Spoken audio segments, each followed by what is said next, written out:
weather has returned to Seoul, and it's Friday, so the weekend is here, which means I only have a couple days left of my vacation until we start a new semester, and that means less videos, at least in 1 week here.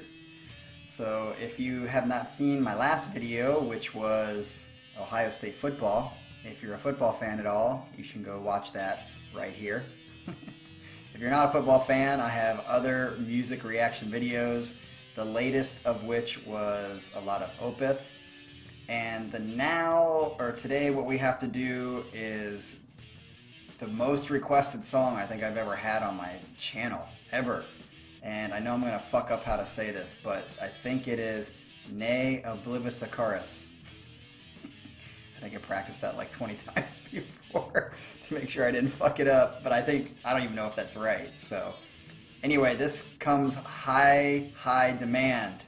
So I have a lot of expectations. That could be a good thing or a bad thing, because when you have high expectations, if it doesn't live up to your expectations, it makes it that much harder to live up to your expectations. Movies, same thing. But it just seems like there are a ton of people who think this song is completely awesome. So, without further ado, let's go check out this new, hopefully amazing song.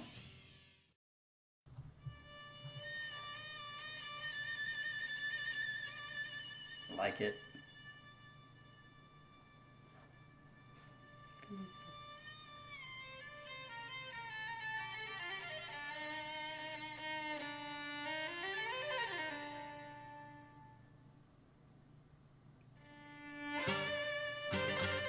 Nice. A little flamenco.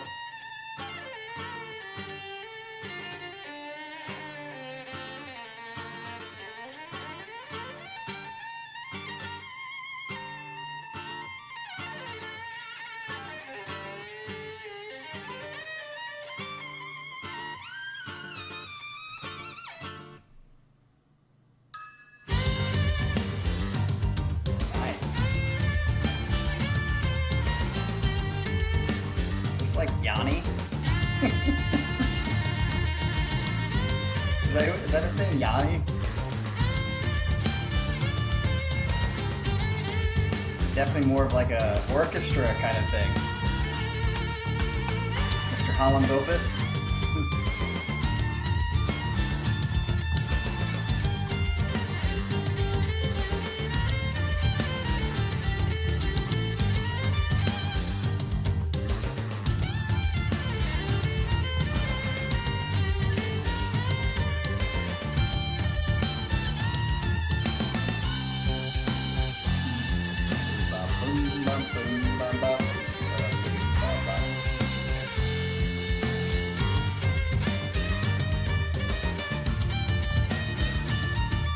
Just as long as it doesn't break into river dance.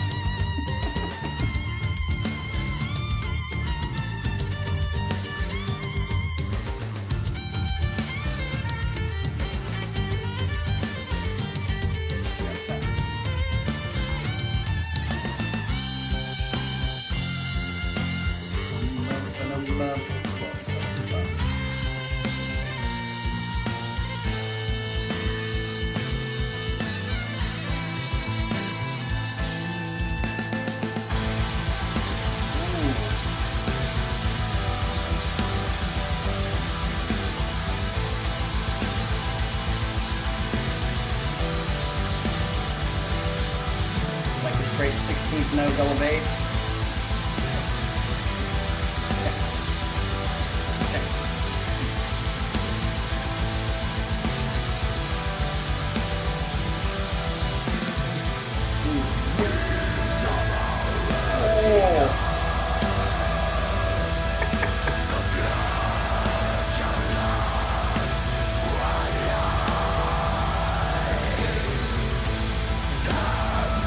I love the mix of the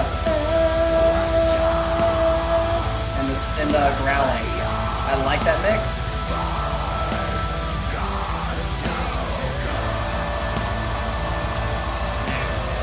Fucking, as Trey would say, calisthenics. Calisthenics from the drummer. That's a shout out to Trey.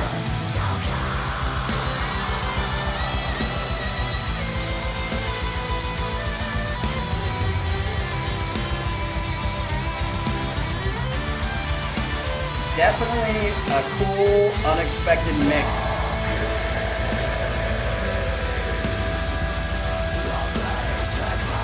Jesus. Fucking balls to the wall.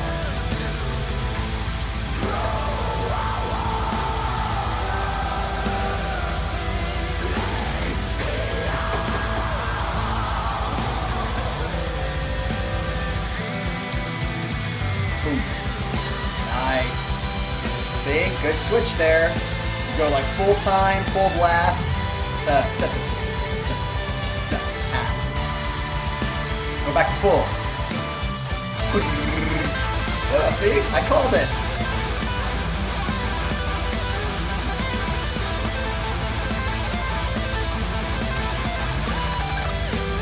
Subdivisions, subdivisions, subdivisions.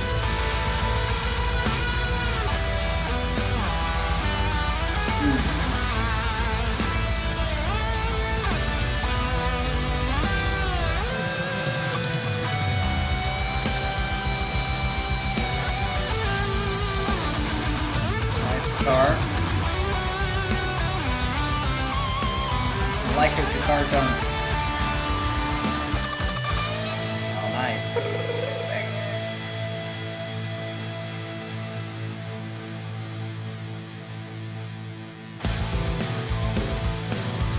I was expecting like a guitar section again, but I like this. Good transition.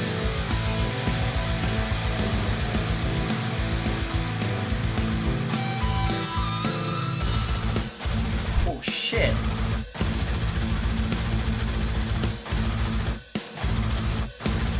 Fucking.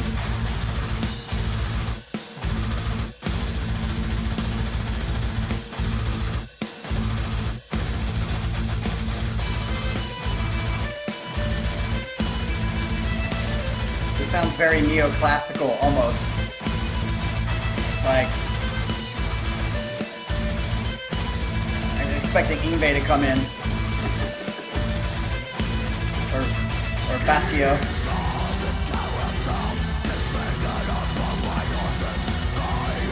Oh, which I just noticed.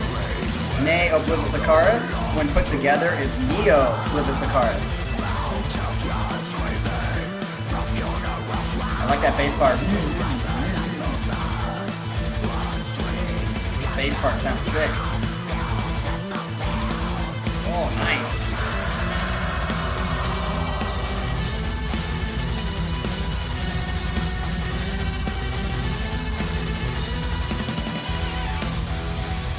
I like that you can hear him. I wish he'd be a little bit higher, but...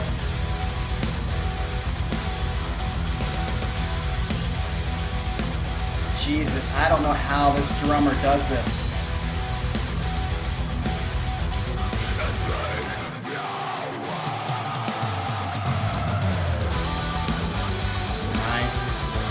Cut it in half. That's to give the drummer a break. They probably literally said, alright motherfuckers, I gotta take a break.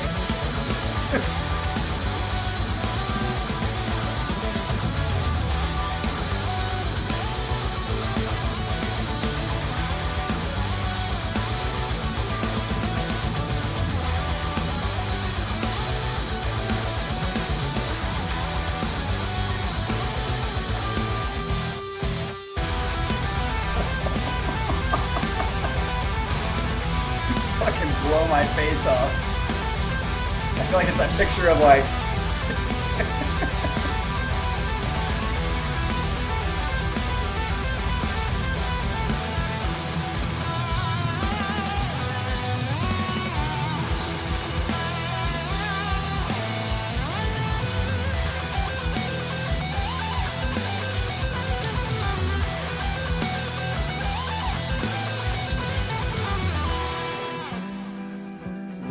there we go.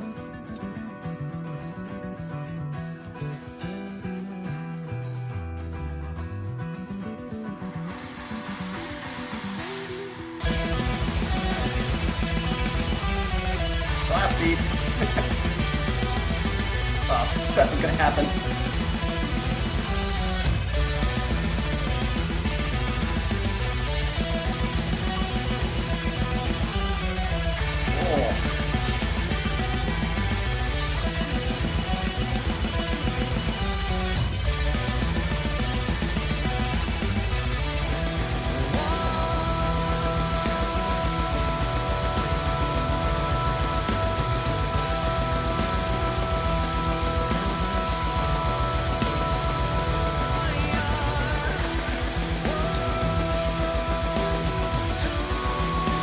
like this.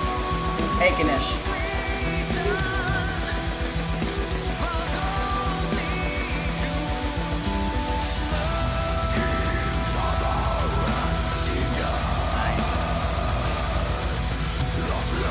Sounded a little Lord of the Rings-ish.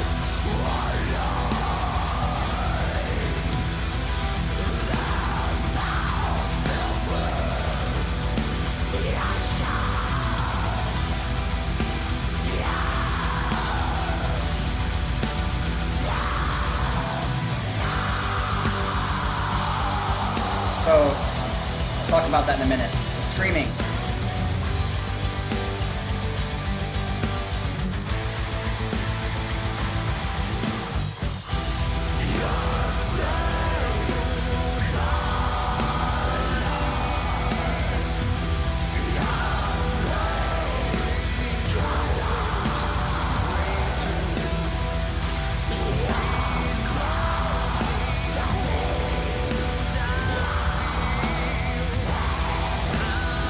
Just like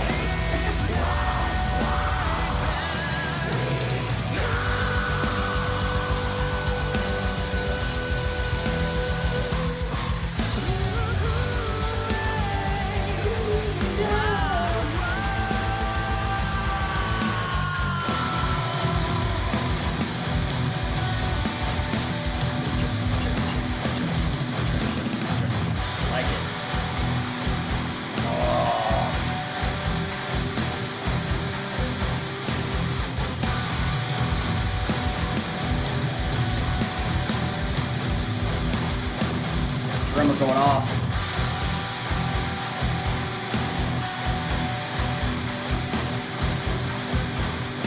Nasty.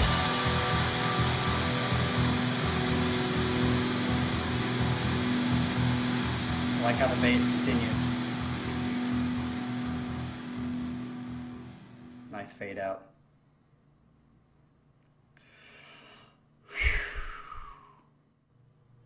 Look at that. 400 steps I have taken today. I haven't taken any steps with my phone. So what that means is just by listening to that song, I did fucking exercise.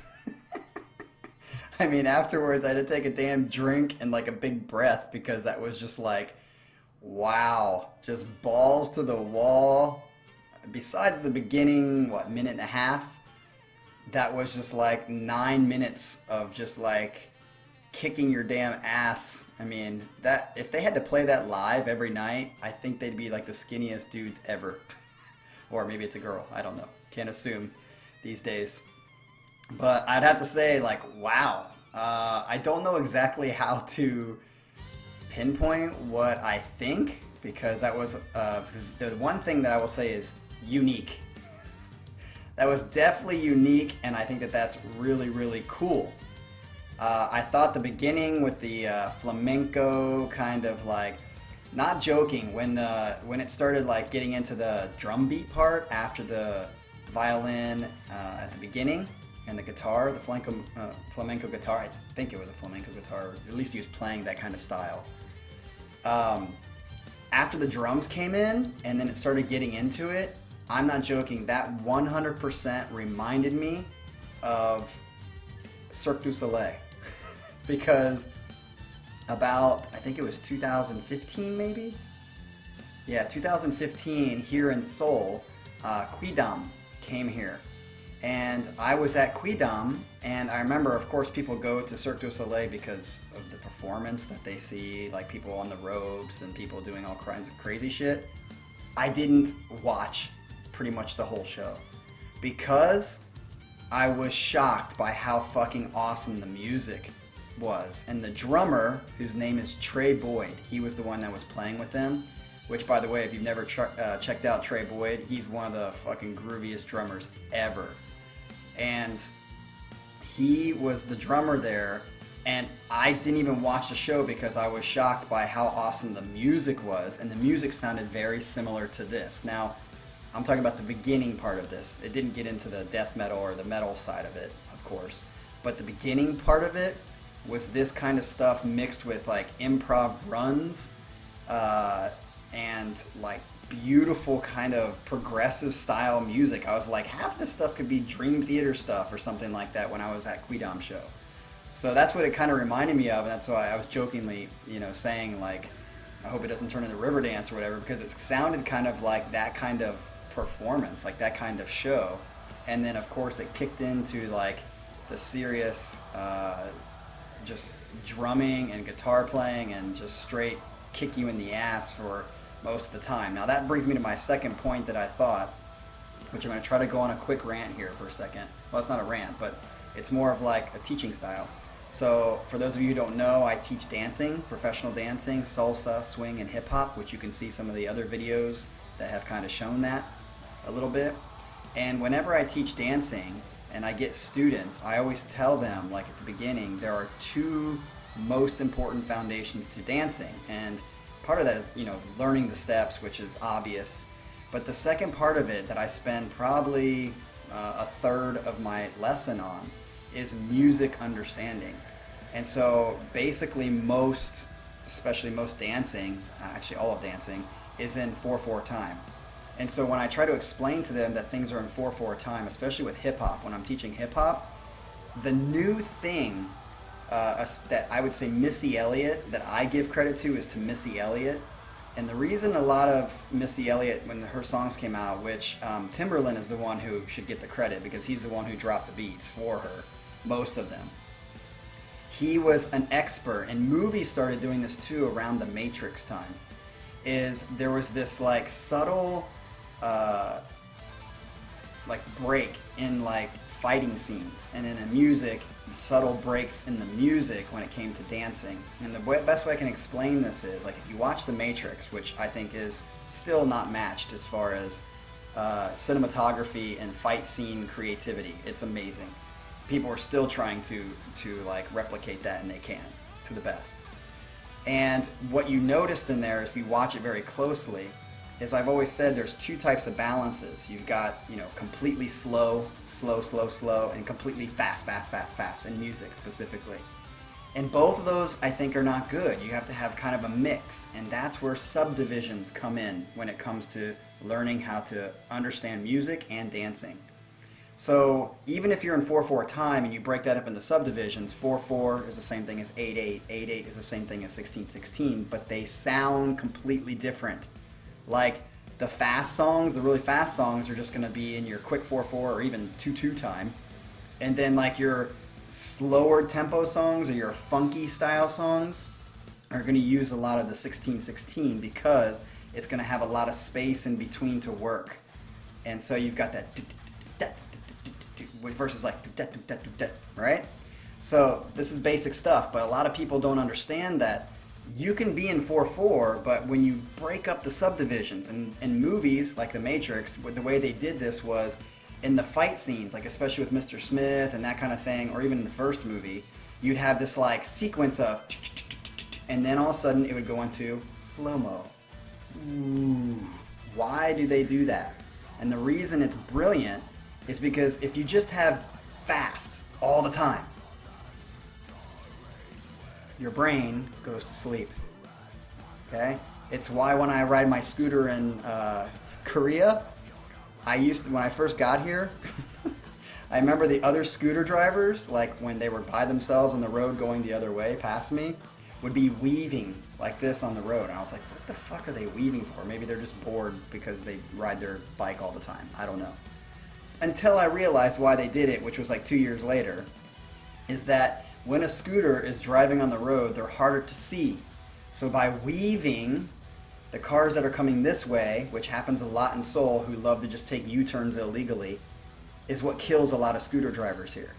So what happens is the scooter drivers weave, because when you're weaving, the cars that are sitting there waiting to turn can see you easier than if you're just going straight. Same thing with music, same thing with movies. In dancing, Missy Elliott was great at this. So she would do all these like moves and then slow. And all she's doing, and all the movies are doing, and all that this is doing, is subdividing time so that the brain can't go to sleep as easy. Okay, that was a little bit longer than I wanted it to be. So back to the song, that was one of the reasons I talked about subdivisions in the song while I was listening, because it did a good job at going from like full on to half, full on to half. And the only reason I predicted it in that one part when I was like, okay, here we go, and it did it, is because it was doing that very well, which holds the attention of the listener, I believe. So this song definitely held my attention. I would say, I mean, it was amazing, their technical abilities, especially the drummer. I mean, that is a serious workout to be able to do that. I would like to see him do that live. So I think there is a live version. I didn't download it, but I think I might watch the live version on my own so that I can see them play this, live with that much stamina is going to definitely be a test, I think, to anyone. The other thing I thought too was like with the orchestra kind of sounds, do they live? You might have to tell me in the comments below. Do they use a live orchestra every time they do a concert? Or do they reproduce that through a soundtrack or through like keyboards or something like that? Be interested if they always have an orchestra or a violinist or something come with them and play. So I definitely will say, and this is my third point, I liked the song overall. I thought it was really good, held my attention. I liked the differences. I liked 2 or 3 of the transitions that they did. Especially it caught me off guard because a lot of songs these days, when it goes from fast or in your face and then it slows down, you think it's going to go into this melodic kind of piece. A lot of bands do that, but it didn't. It kind of went into another cool, faster, heavier kind of thing. So I thought I give credit to the musicianship. I think the musicianship, and I can see why people picked this song for me to listen to. It's definitely intrigued me to listen to more because I like how they mix the kind of Cirque du Soleil kind of orchestra idea with like metal. And again, I like the difference between the high, normal, clean vocals with the growling underneath. And again, I still don't think I like growling, but this again is another instance of where it's not hard to handle and it doesn't take away from the song for me. It didn't take away from the song. That kind of is maybe like the way that I judge if I like it or not, is if the screaming is taking away from the song for me and it just annoys me to the point where it makes me not want to listen to the rest of the music, not good. But if it's just there and I can kind of ignore it enough that I can still concentrate on the other stuff, then I don't mind it as much. That's where I think I land on it so far. After listening to 3 band screamers now. Well, 4 if you count Devin Townsend. So that's my thought on this. The only negative thing I would say, and it's not even a negative, it's just a style difference, is that it was a little too repetitious for me. I would say the song is basically made up of the same tempo, and then cut and subdivided in half, which is good, but at the same time, it was just, I felt like it was just like more than it was needed for the song. So it was a little too over redundant for me. It didn't go in a lot of places, which is why I like bands that are more melodic progressive, because they go through different kind of styles all in one song. I felt like this was, even though it had that beginning part of the orchestra feel, kind of Quidam feel, it was mostly a metal song, which I liked a lot of it. So I'm not saying I didn't like the song, I'm saying that was my only kind of bad or negative critique in style-wise. Not like something they did wrong, it's just something I don't prefer as much. I would have liked it more to go in different places. But it's definitely intrigued me to listen more, and this has gotten way too long again. So, as always, like and subscribe. Give me more suggestions of what to listen to with this band specifically. All right, the captain says, peace out.